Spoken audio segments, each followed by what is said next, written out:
Alright everyone, let's move to the final talk for today. Now, reinforcement learning is a subsection of ML. And if you actually listen to the previous talk, you'll have noticed Ajita mentioning it. To educate us more on reinforcement learning, we have our in-house ML fanboy, or ML Kandi, if you will. Please give a hand for Karthik Sundar. Good evening, everyone. I am Karthik. I love playing games, but the one thing I love more than playing games is to make a program which learns to play the games I love. And that can only be achieved through reinforcement learning.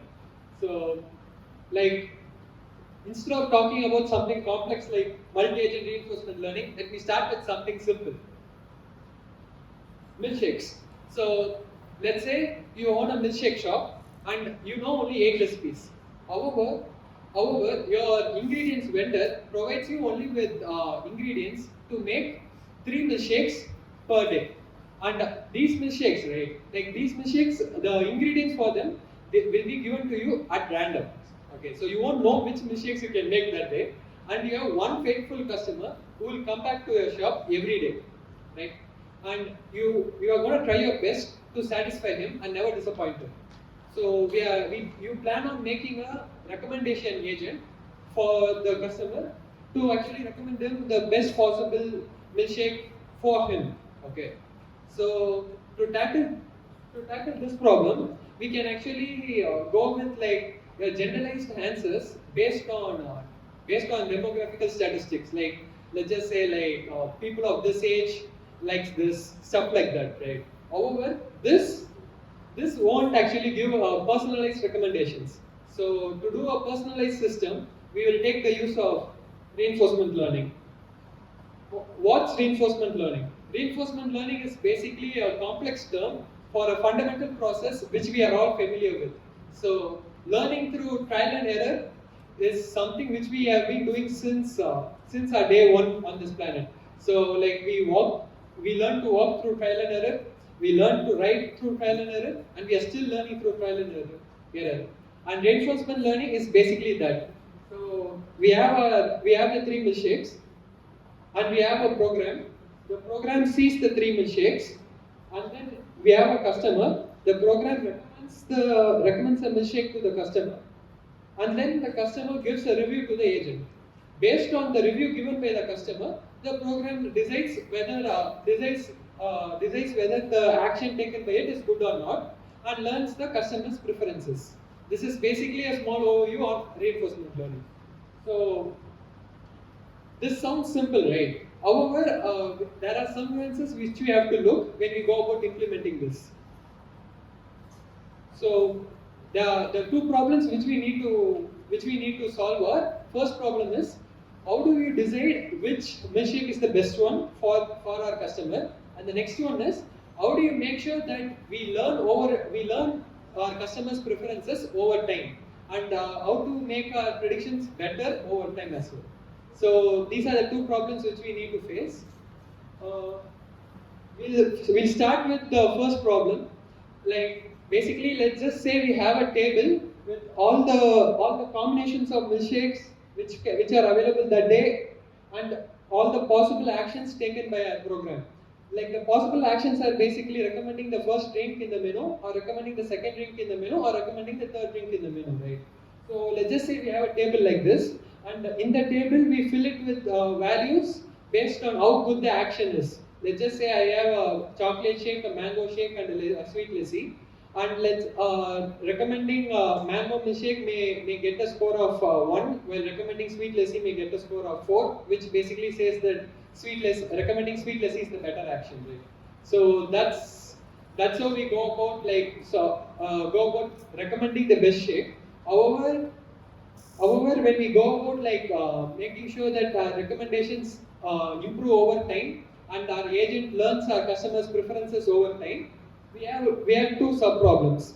First problem is we have to make sure that we satisfy our customer while also learning his preferences. So we have to balance learning and balance customer satisfaction. That's one problem. And then the next one is basically once we learn some new knowledge, how are we going to update it in the table so that the table reflects our new knowledge? So these are the 2 problems. Exploration exploitation dilemma. This is basically just a formalized literature term for the first problem.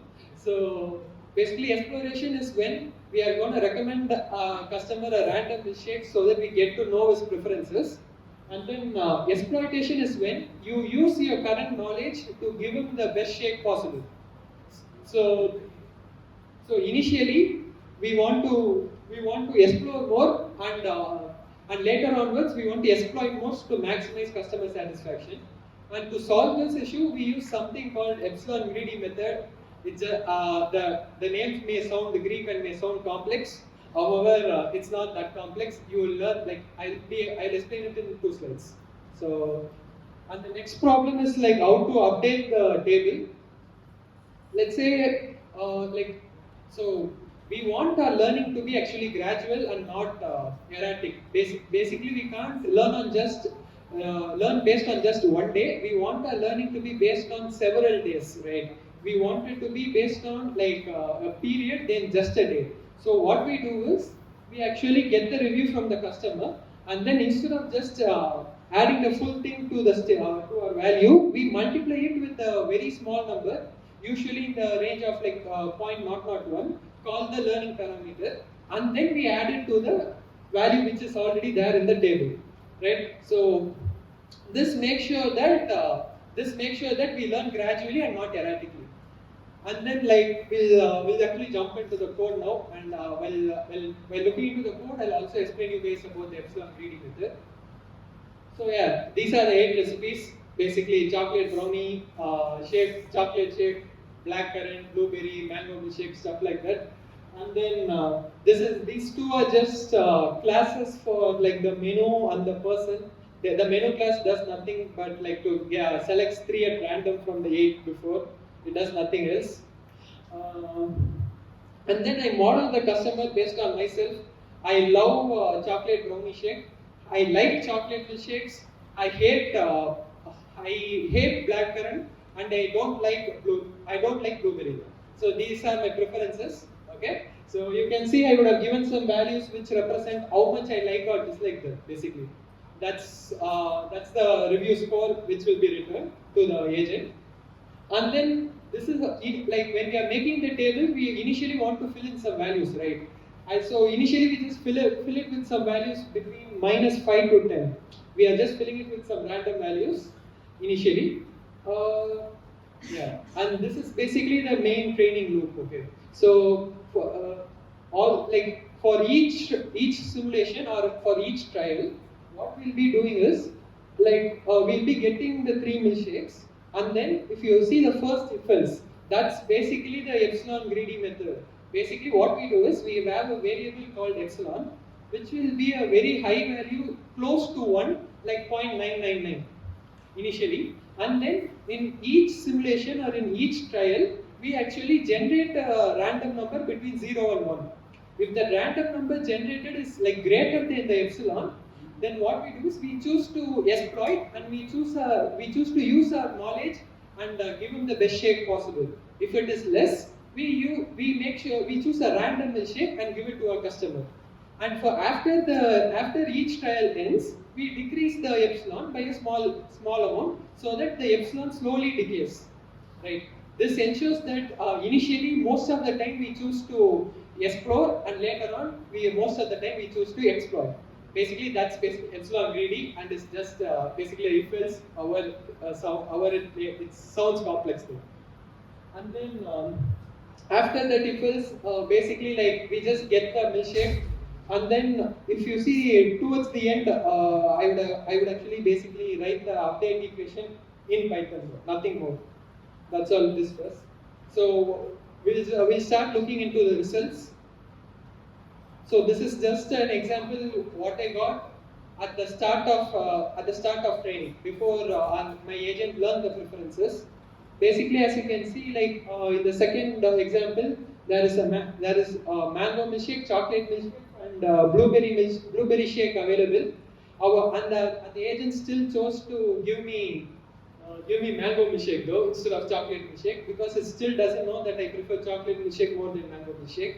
However, after around 75,000 simulations of the same thing, it actually learns the preferences. As you can see, whenever there is a chocolate brownie shake, it always recommends that, irrespective of whatever else is there, because I like that the most. And then if there is a chocolate milkshake, and like in the second example from the top, as you can see, there's a chocolate milkshake, a mango milkshake, and a mud coffee. Even though I don't particularly hate mango and mud coffee, it still recommended me the chocolate milkshake because I just like it more.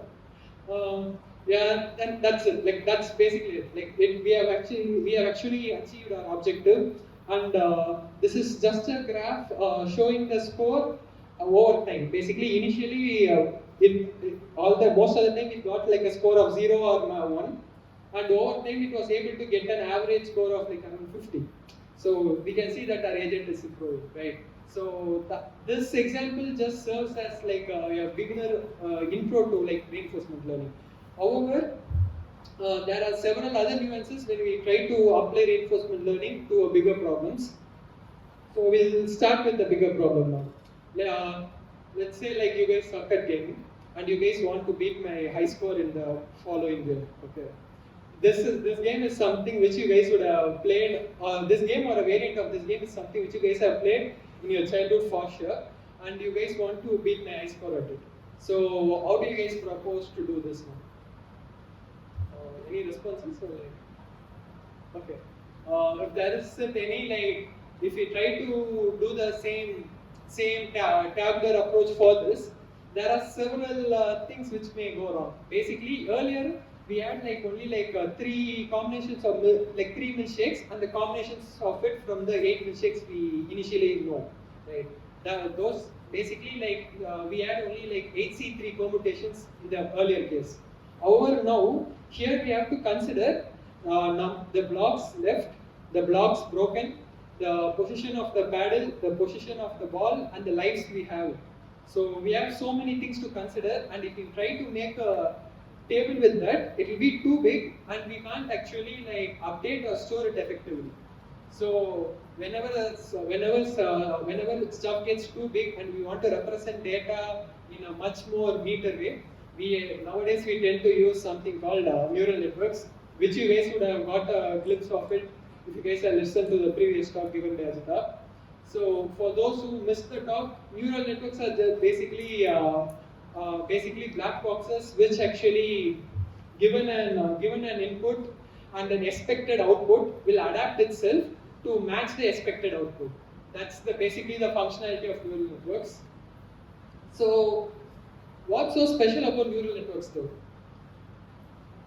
So like neural networks have a special property, basically that they can represent any mathematical equation or any graph. Basically, they can approximate any graph. That's the special property about it. Like in the earlier talk, Ajita would have shown like an approximation of a sine curve. That's basically it can do that basically to any graph, any 2D graph, any 3D graph, any graph in any higher dimension. That's the special thing about neural networks. So how does this help you guys to beat my high score though? Right? So we have a table and we have a neural network. When we were young, we know that a table can be represented by a graph. Like in this case, we can represent all the combinations of milkshakes in the y-axis, all the actions made by the agent in the x-axis, like recommending 1, recommending 2, or recommending 3, and then the value or the score given to that action in the z-axis, giving us a 3D graph basically. We also know that a neural network can approximate any graph. So I believe like you guys can see where I'm going to, right? So basically we'll be using a neural network to approximate a mathematical function, which when given the state and the action will return how good this taken action is. That's all the neural network is going to approximate. However, just adding neural networks won't solve our problem magically. So there are several other moving components, but there is one more component which I want to talk about right now, and that component is called a replay buffer. So if you can see, like we humans, right, we humans have the habit of thinking about our past actions, and we sometimes learn from them, learn from our past mistakes. We sometimes do that. So that allows us to learn faster, and this is basically the idea behind replay buffer. Basically, each time our agent performs an action, we actually store it in the buffer, and randomly at sometimes we use that stored memory to actually learn from the stored memory. That's it. That's basically the role of replay buffer. Like, the replay buffer may again sound complex, but at the end of the day, in code, it's basically just a set of arrays. So it's just a complex term for a simple thing. So we'll start looking into the code. This is basically the neural network definition.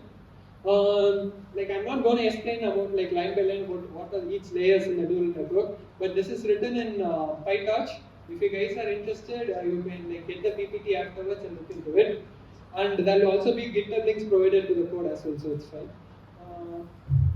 And then this is basically the replay buffer which I was talking about earlier. As you can see, like, we initialize some objects for storing the observations, actions, and the rewards. And then in each time step, we just store it there as an NumPy array, basically. That's all we do. Basically, it's, we are just storing it in the array, nothing more.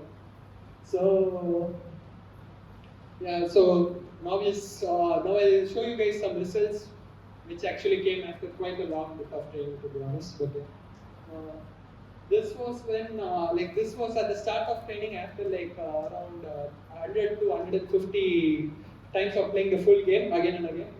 As you can see, it's actually pretty shit. It just gets a score of like 5, even though it had like 4 times than that. And then this is like around this is around training after around 200 to 250 episodes, trial runs of the whole game. So it's actually still shit, but it's a bit better than the older one though. Okay, but it's still shit. However, when it crosses when it played the game around 700 times, it actually learned the pro gamer mode. Can anyone guess what will be the ideal strat for this game? Like, I'm pretty sure you guys would have done that. Yeah. Yeah, that's the thing. Basically, you have to send the ball to the back to the top so that it just gets reflected there, and it just breaks more blocks that way. This agent actually took a pretty long time to figure that out. But yeah, he still did figure that out. So that's the thing which we are all looking for. So yeah. It actually goes for a long time. This agent was pretty good, but it's just that it took around 700 episode, 700 trial runs of the game to actually come to this stuff. So yeah, that's there. And then, in the previous example, right? In the previous example, in each frame, basically our action was to either to decide to go left or to go right. That's all. Or to press the left button or to press the right button in the Atari game console. However, let's say you have continuous actions. Like in the case of self-driving cars, you have to decide how fast you go, or what's the angle of the steering, or what's the angle of the wheels and stuff like that. What if you guys have continuous values, right? Whatever we have discussed till now can't be applied there. So for those, we have something called policy gradients. Again, we humans have a habit of giving stuff complex names, but at the core, it's just that it's actually pretty simple. So earlier, we had a neural network which actually given the input state and the action we chose, it will return how good the action we chose is, right? Now don't you guys feel like it's a bit like touching your nose around the neck, like you are going a roundabout way? Like, you can just, instead of doing that, you can just given the state, a neural network can directly predict the action itself, right? Like, we can just do that, and that's basically the core idea behind policy gradients. However, they are not as good as it sounds. They actually take quite a long time to train. So they are still better than whatever we discussed before. However, they still take a long time to train. So we introduced something called actor critic algorithms. So actor critic algorithms is basically representation of our education system. So like in every time we write a test, right? The teacher marks the paper and they tell us where we went wrong and where we went right. And this evaluation helps us to actually learn faster and it helps us to move in the right direction.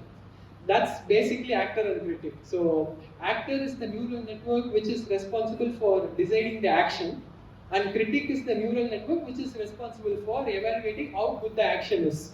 And so as you can see, both the actor and the critic networks sees the three milkshakes, and then the actor recommends a milkshake to the customer. The customer gives the review to the critic this time instead of it giving to the actor, and then the critic actually tells to the actor whether the action made is good or not, and whether the customer will come back tomorrow, basically. So that is in essence the core of actor critic algorithms. And there are actually quite a few actor critic algorithms, but I'm not going to go into depth in each of them. So earlier, a single one agent, like one recommendation agent, had two neural networks, actor and critic. Now, what if we bring multiple agents into the picture instead of just a single agent? What if there are multiple agents in the same environment? And that's basically our world, right? Like all of us are thinking individual who takes actions on based on our own thinking, and we all live in the same world. So that's basically a simulation of the real world. So as our world is also a pretty complex system, similarly, like doing this is again not so simple. Like there are quite a few problems which we want to solve before we do this. First problem is like in the earlier examples, based in regards to one agent, right? The environment changes in a way only based on the dynamics of the environment and the action the agent did. However, let's say like when you bring in multiple agents, like the environment will change in ways based on actions taken by all the agents, and each individual agent won't know what the other did.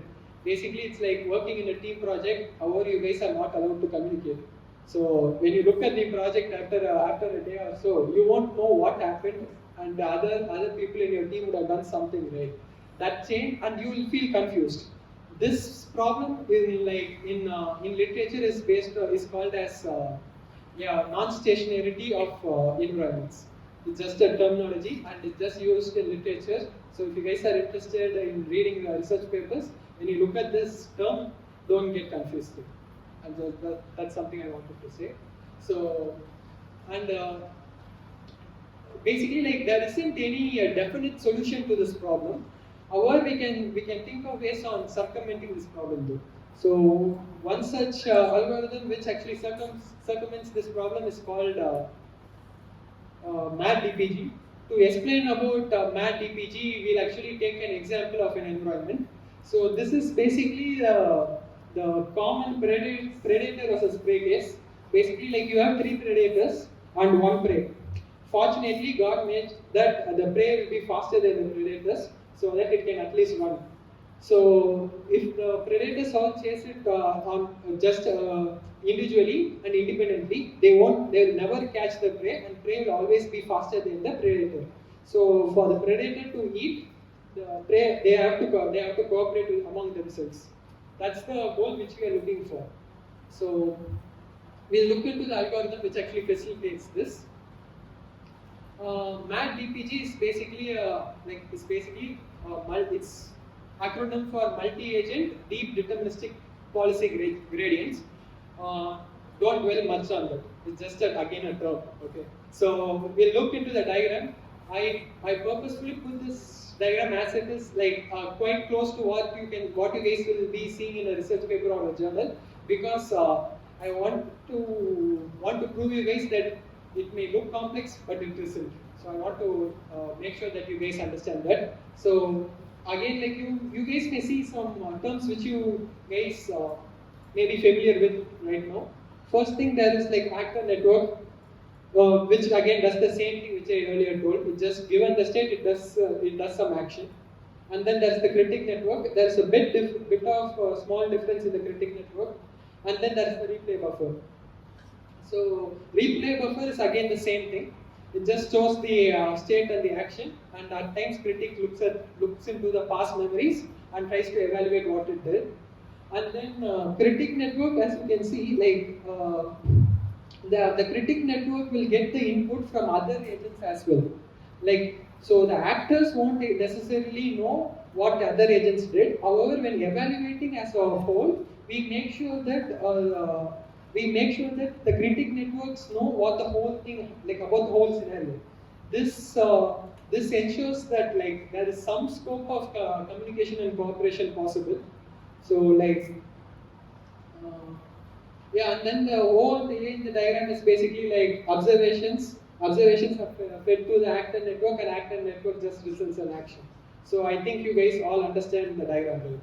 So if that's the case, then we'll move on.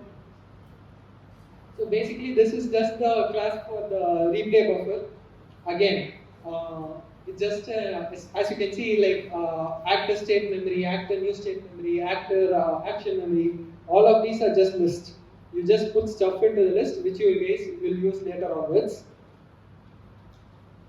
And then this is the class for the actor network. Again, this is written in PyTorch. So if you guys are interested, like you guys can look into PyTorch documentation and the code later, so that you guys can get an idea about what is the network, neural network architecture itself, what are the layers used. Again, the same for critic network. And this is the class for the algorithm as such. Like these are just initializing methods and helper functions. And this is basically like the training loop. We just loop through each and every agent, and we just ask the critic network to sample state and action from either the buffer or the environment, and then we proceed to basically tune the neural network based on the action did by the actor. That's basically this piece of code. So we'll start looking at the results now. For this result, basically like all these three red circles, right? The predators are actually using are basically independent of each other. They don't know what the others are doing, and they are all using a single agent policy gradient algorithm called DDPG, Deep Deterministic Policy Gradients. But it's kind of different from the policy gradients which I showed you earlier, but it's not so much different. So you guys won't be much confused when you look into it. So as you can see, each time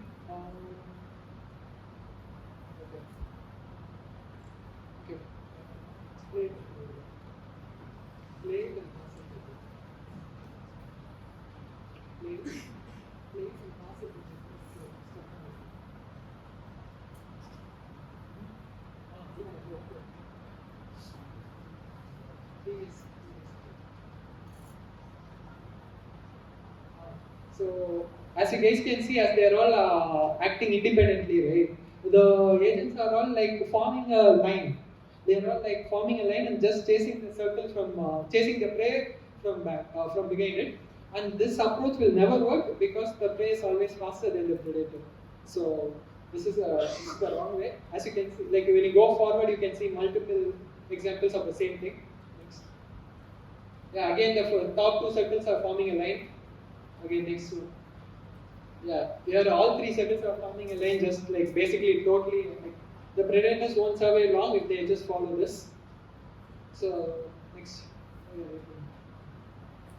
Start. So here, this is where we use for the predators we use the algorithm which I talked about, like MADDPG, and these are the results.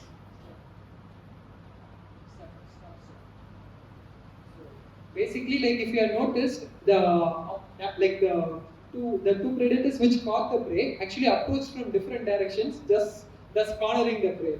So this will only happen if the predators were able to cooperate and did not act independently. So moving.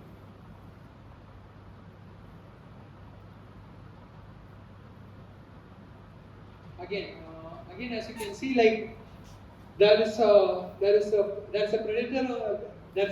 coming from the bottom side, and there's a predator coming to his side, and the prey is being cornered in the top right. This ensures that the prey has no way to escape. Next one. Again, as you guys can see, like predators are still are making sure to corner the prey from all the directions it can possibly escape. So this form of simulation and emergent behavior is what makes me actually do reinforcement learning most of the time, or like makes me interested into it. So reinforcement learning doesn't just stop there. So like it may look like it's just applicable to games. However, this multi-agent reinforcement learning is a concept which can be scaled to a huge extent. Like self-driving cars again uses multi-agent reinforcement learning to make sure that it can like communicate, it can cooperate with other cars, other self-driving cars to avoid traffic jams and stuff like that.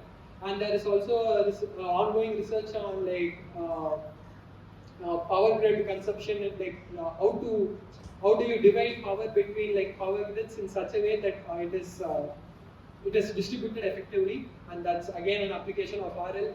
And there is even RL approach in like research. And as Ajita told, there is also RL being used in ChatGPT. And like if you guys would have noticed, Instruct GPT and ChatGPT, right?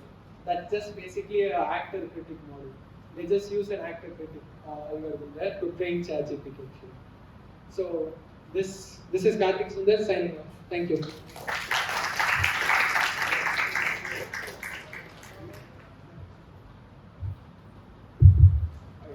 Thank you for the talk, Karthik. I especially love the part about the milkshakes. We're going to open the floor to questions. So, any questions? Yes.